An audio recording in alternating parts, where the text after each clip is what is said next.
Ya Arhamar Rahimin, irhamna.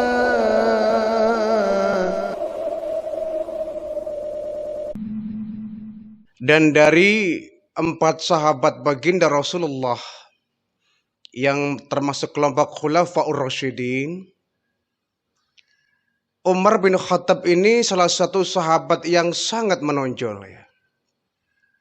Banyak sekali ide-ide yang beliau tuangkan, yang beliau sampaikan kepada baginda Rasulullah sallallahu alaihi wasallam, dan ide itu sangat cemerlang, banyak diterima oleh baginda Rasulullah dalam rangka usaha dakwah Islam. Ketika beliau menjadi seorang khalifah, sepeninggal dari Sayyidina Abu Bakar As-Siddiq, Umar bin Khattab ini menjadi khalifah, pemimpin besar di kota Madinah ketika itu.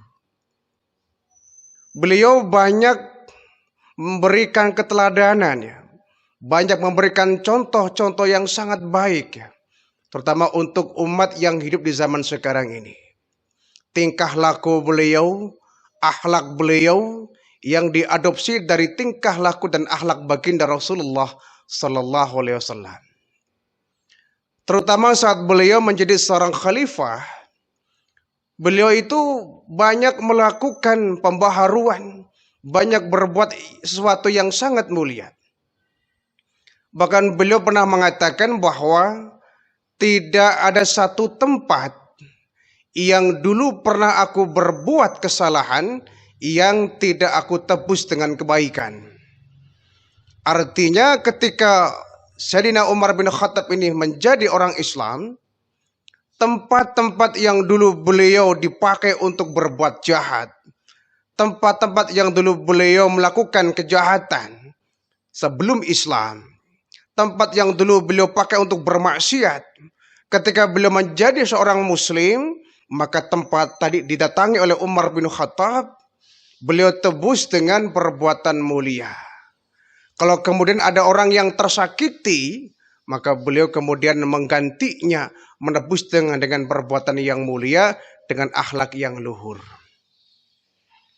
Nah, saat beliau menjadi seorang khalifah, ada satu kebiasaan beliau yang sering dilakukan, yaitu beliau sering sekali meninjau ke pelosok-pelosok ya, belusukan ke tempat-tempat terpencil.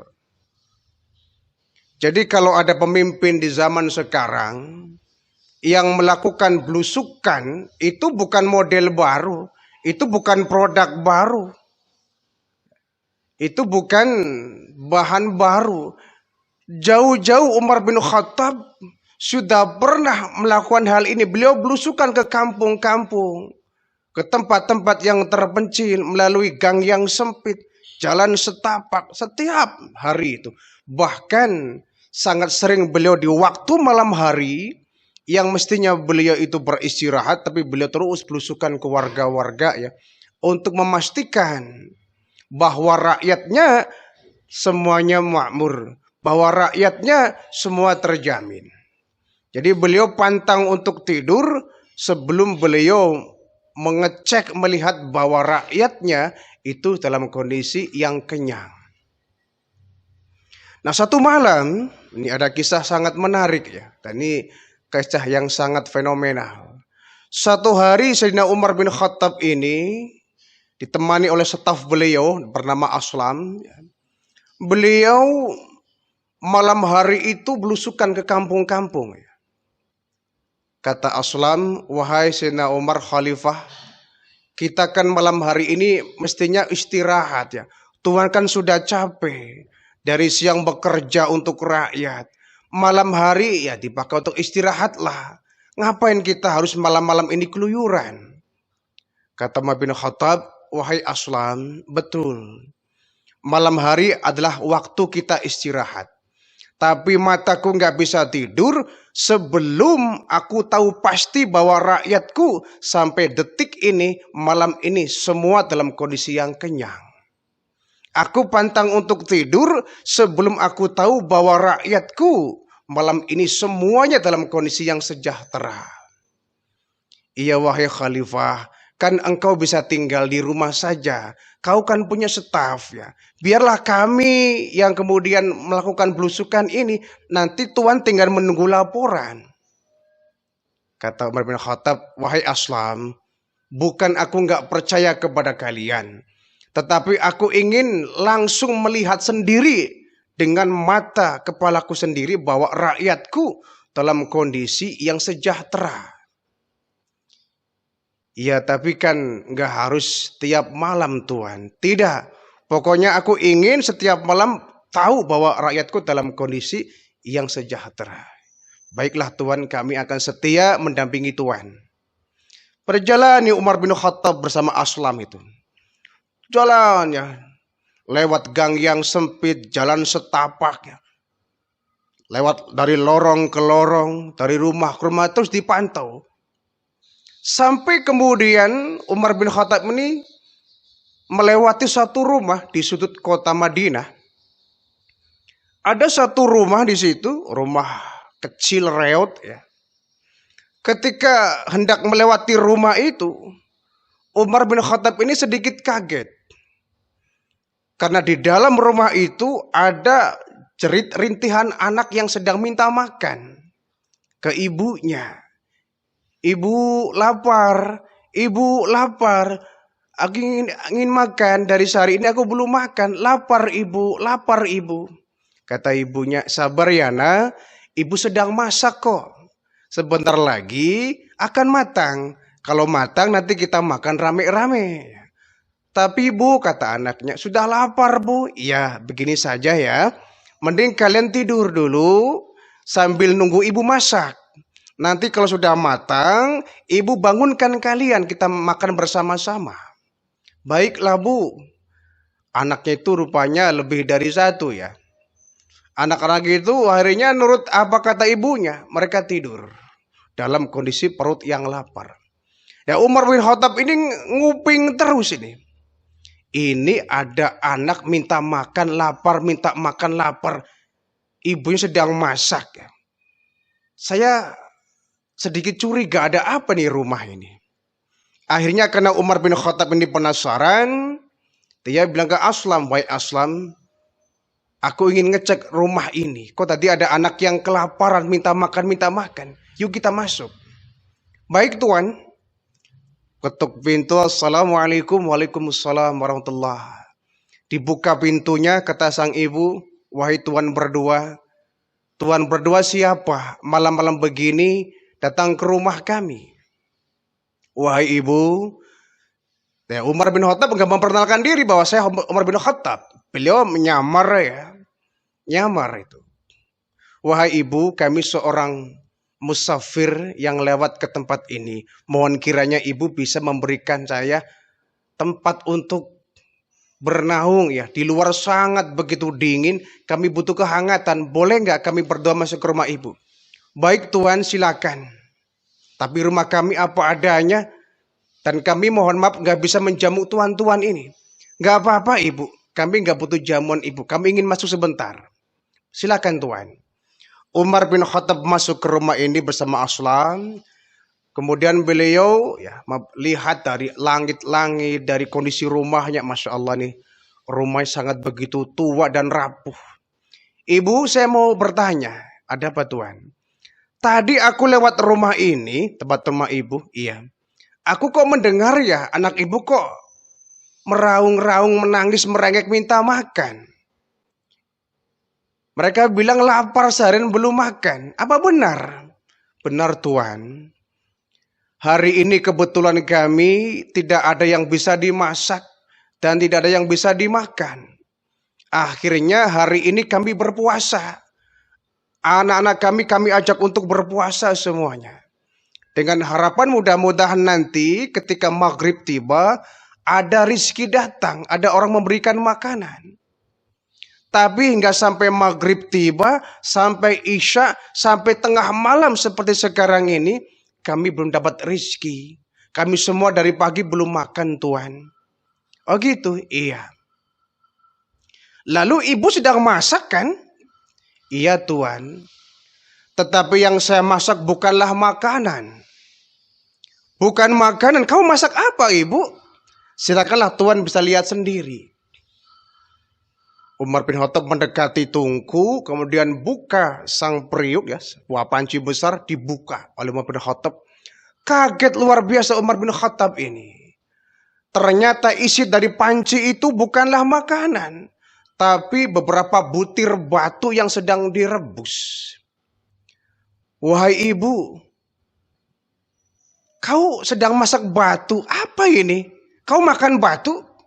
Tidak tuanku, tidak tuan-tuan, ini batu saya masak, saya pura-pura masak aja tuan. Pura-pura bagaimana? Iya, kami nggak bisa, ada yang bisa kami masak tuan. Sementara anakku merengek, minta makan, minta makan, minta makan, kami nggak sampai hati kemudian jujur bahwa kami nggak punya makanan. Akhirnya satu cara agar mereka tenang, saya pura-pura masak. Padahal yang saya masak adalah batu. Dan sampai kapanpun ya batu ya tetap batu, nggak mungkin jadi makanan. Jadi ibu ngebohongin anak-anak, ya terpaksa tuan. Nggak ada cara lain. Hanya dengan cara inilah anak-anakku bisa tenang, bisa tidur gitu. Andaikan mereka tahu bahwa yang saya masak adalah batu, saya nggak sampai hati. Jadi mereka taunya ibu sedang masak makanan, iya. Lalu kalau mereka bangun bagaimana? Ya kalau mereka bangun ya saya bilang aja belum masak makanannya. Astagfirullahaladzim ibu.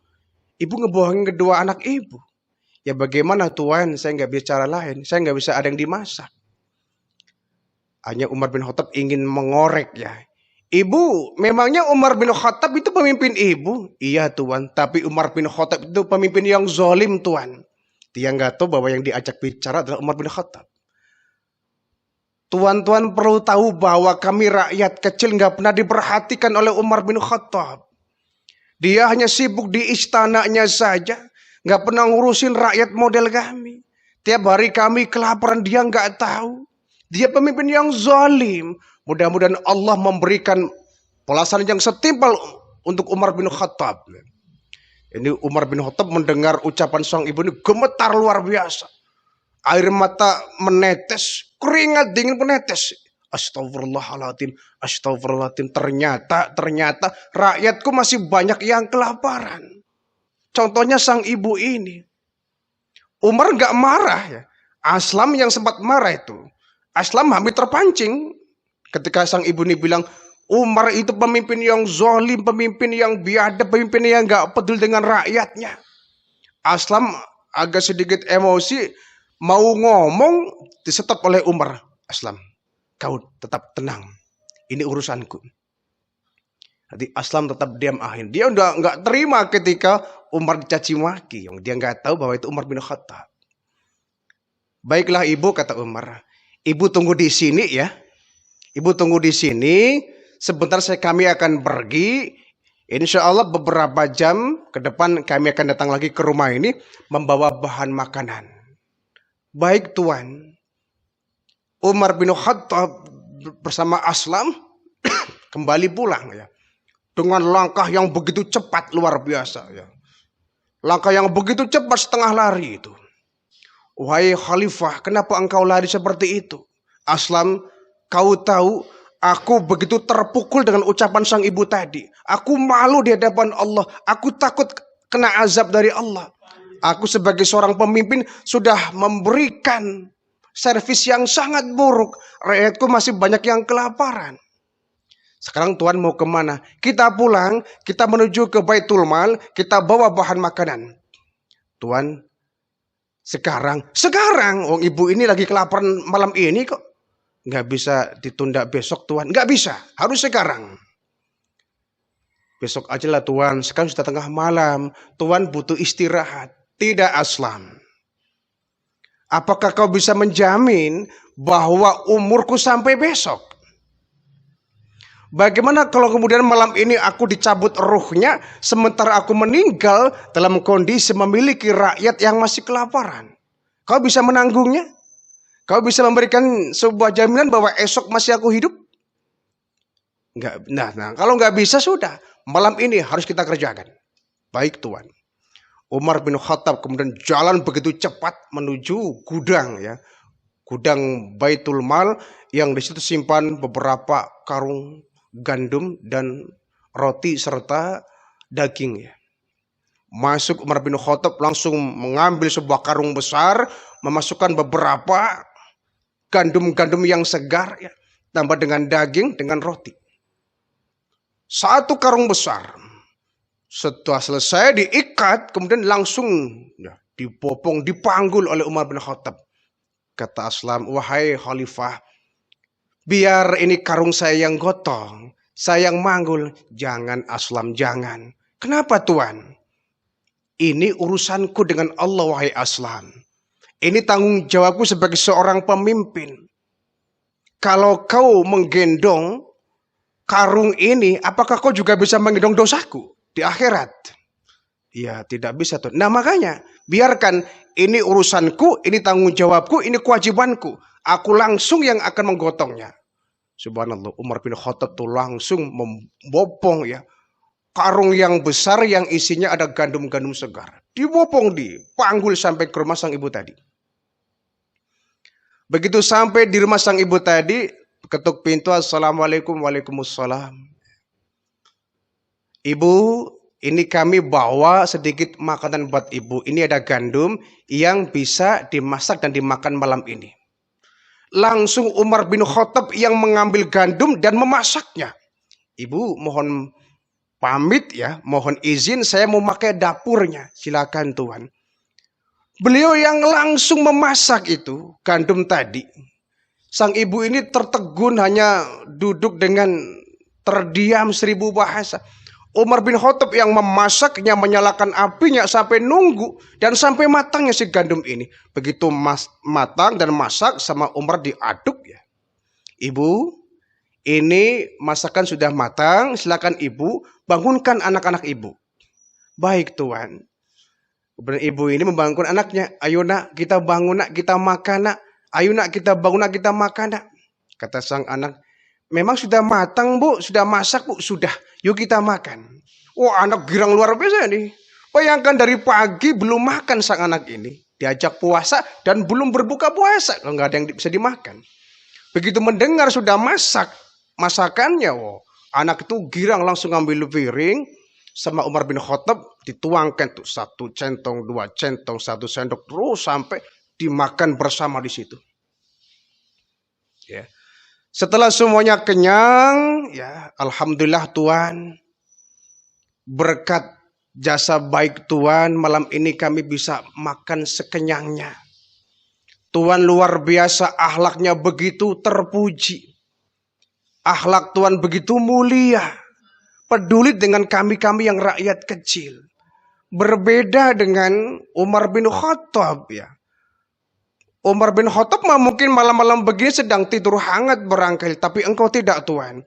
Kau malam-malam memanggul karung, menggendong karung, memikul karung yang isinya gandum dan diberikan kepada kami. Akhlakmu luar biasa. Semoga Allah memberikan balasan yang lebih baik dari apa yang Tuhan berikan kepada kami.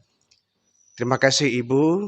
Ini masih ada gandum, bisa untuk dimasak beberapa hari ke depan. Dan ini Ibu, ya, ada daging, ada roti. Dan saya pesan kepada Ibu, besok Ibu menghadap ke Umar bin Khattab. Ah ngapain Tuhan? Sudah, nanti di sana Ibu akan ketemu saya. Oh gitu? Iya. Saya takut kepada Umar. Enggak, ada saya. Baik Tuhan, nanti besok saya akan menuju ke istana ketemu dengan Umar bin Khattab. Baik, kalau begitu Ibu, kami pulang dulu. Terima kasih Tuhan sekali lagi. Kau sudah menyelamatkan kami malam ini. Kami semuanya alhamdulillah kenyang. Tenaga kami kembali pulih. Baik Ibu, mudah-mudahan Ibu besok bisa masak untuk anak-anak ya. Iya Tuhan. Umar bin Khattab kemudian pulang bersama Aslam. Sampai di rumah ya, sambil nangis, astagfirullah, astagfirullah, astagfirullah. Malam ini aku telah berbuat dosa. Ada rakyatku yang kelaparan dan aku nggak tahu. Selama ini laporan yang datang kepadaku, laporan yang baik-baik. Namanya juga laporan ya. Semua laporan pasti baik-baik. Beres ya. Bagus, baik, thayyib.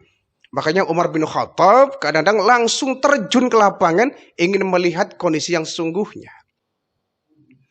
Nah, keesokan harinya, nih sang ibu ini kemudian sesuai dengan perintah tadi malam, ya, sang ibu ini pergi bersama anaknya untuk bertemu dengan Khalifah Umar bin Khattab. Sampai di kantor pusat, ya, katakanlah kantor pusat mungkin ya, kalau kita mungkin balai kota lah atau istana negara. Sampai di istana, sang ibu ini dengan perasaan takut masuk ke dalam istana itu. Kemudian bertemu dengan stafnya, ya. Tuan, izin saya mau ketemu dengan Khalifah Umar bin Khattab. Baik ibu, saya antarkan, kata pengawalnya. Pengawal ini membawa sang ibu masuk ke dalam. Sampai di dalam, kaget ibu nih melihat Umar bin Khattab ada di dalam. Tuan, iya, bukankah Tuan yang tadi malam ke rumah saya? Betul ibu. Kalau begitu saya ingin ketemu Umar bin Khattab. Oh baik. Orang yang Anda cari adalah orang yang sekarang berada di depan ibu. Kaget sang ibu. Tuan, berarti engkau Umar bin Khattab? Betul ibu, saya Umar bin Khattab. Tadi malam berarti yang datang ke rumahku Umar bin Khattab? Saya ibu. Sang ibu nangis, gemetar, keringat, takut dan malu luar biasa. Ya. Langsung tunduk bersimpuh, Tuan mohon maaf ya. Tadi malam saya sudah mencaci maki Tuan. Saya sudah menghina Tuan, sudah merendahkan Tuan. Ya. Sudah menganggap bahwa Tuan itu pemimpin yang zalim. Tapi ternyata yang datang ke rumahku adalah Tuan Umar bin Khattab. Betul ibu, justru bukan ibu yang minta maaf. Sayalah yang harus minta maaf. Karena gara-gara saya Umar bin Khattab, ibu merasakan kelaparan yang luar biasa. Tidak Tuan. Tuan adalah Umar bin Khattab yang selama ini aku sudah berburuk sangka. Ternyata Tuan adalah pemimpin yang adil, pemimpin yang arif bijaksana, pemimpin yang peduli dengan rakyatnya. Yang malam-malam sampai menggotong memikul gandum hanya untuk rakyatnya. Terima kasih Tuan. Maafkan saya kalau tadi malam sudah lancang, sudah ngomongin Tuan. Sudah berghibah Tuan, sudah menghina Tuan. Enggak apa-apa ibu, saya enggak sakit hati. Saya enggak marah, saya enggak dendam. Saya terima kasih. Saya mohon maaf ke ibu sebagai pemimpin saya enggak bisa berbuat adil kepada rakyatku. Akhirnya sang ibu tadi minta maaf kepada Umar bin Khattab. Ya. Inilah salah satu dari ya, ketangguhan pribadi seorang Umar bin Khattab ya, sebagai seorang khalifah. Beliau tidak senang, ya, tidak berbahagia ketika beliau diangkat sebagai khalifah. Bahkan ketika Abu Bakar As-Siddiq ini meninggal dunia, Umar menolak untuk diangkat sebagai khalifah. Umar nunjuk Ali bin Abi Thalib. Kenapa? Sayyidina Ali merupakan orang terdekat dengan baginda Rasulullah. Tetapi semua orang mengatakan bahwa yang layak menggantikan Abu Bakar As-Siddiq adalah Umar bin Khattab. Karena terbukti beliau memiliki kecerdasan yang luar biasa, akhlak yang begitu mulia, yang beliau merupakan mencontoh apa yang pernah dilakukan oleh baginda Rasulullah Sallallahu Alaihi Wasallam.